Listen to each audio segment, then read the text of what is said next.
So I've got some of the cherry warp ends on the warping board following my path, and I think now it's a little easier for you to see what's happening. Also, I took that uh, picture with the glass frame out of the way so that the glare from the uh, window would not be as distracting. So now you can see how I have followed the path around, around, around, around, around, around, and then made my cross right there where the Shack logo is. I'm embarrassed that it took me so long to figure out, oh, that's a good way to tell where you need to make the cross. Um, but I did figure it out, and that's what's important. So I'm winding my first uh, bit of 20 warp ends in cherry, and I will be able to see how well I can do this when I think I'm close to 10 ends at the top of that peg and 10 at the bottom, which I can see very easily just by looking at the peg. I will start my counting thread, and I'll explain that in a minute. But first, I want to finish winding this section of 20 warp ends. And I'm going to leave the camera where it is right now, which is to say, pretty distant, and you are going to see a lot of back. But part of that is intentional because I want you to see how I'm using my hands to guide the thread and how I am rocking my body from foot to foot, which is a trick I learned from Laura Fry's excellent video, The Efficient Weaver, to help protect my feet. I've been having foot issues lately, and if I just stand in one place without moving, it leads to pretty unpleasant outcomes. Whereas rocking back and forth while wearing arch supported shoes can reduce the foot pain significantly. So I'm going to finish winding this section of 20, and then I will start my counting thread. All right. So what I want you to notice is how my right hand is the one placing the yarn around the pegs, and my left hand is actually tensioning as I pull the yarn up from that little cone holder that I showed you earlier.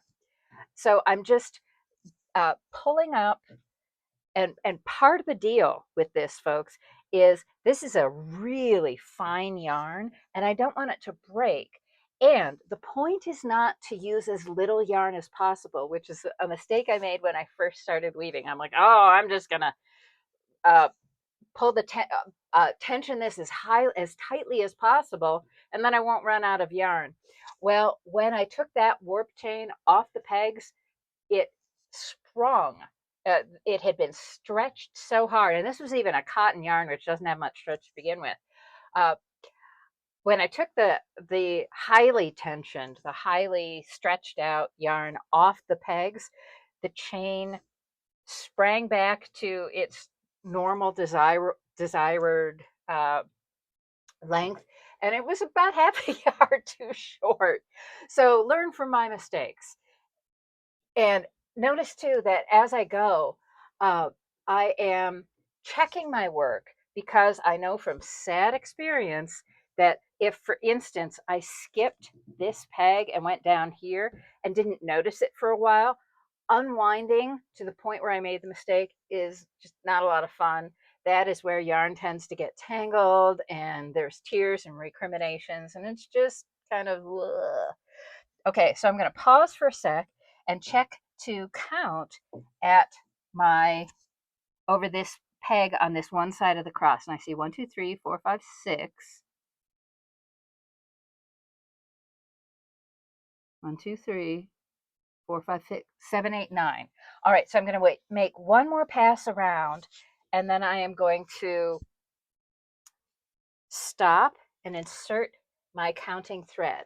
I also want to say that even though this is not a very wide warp, it's a lot of ends, and I am not going to try to do the whole width of this warp in one chain. I'm going to split it into two chains uh, just for convenience.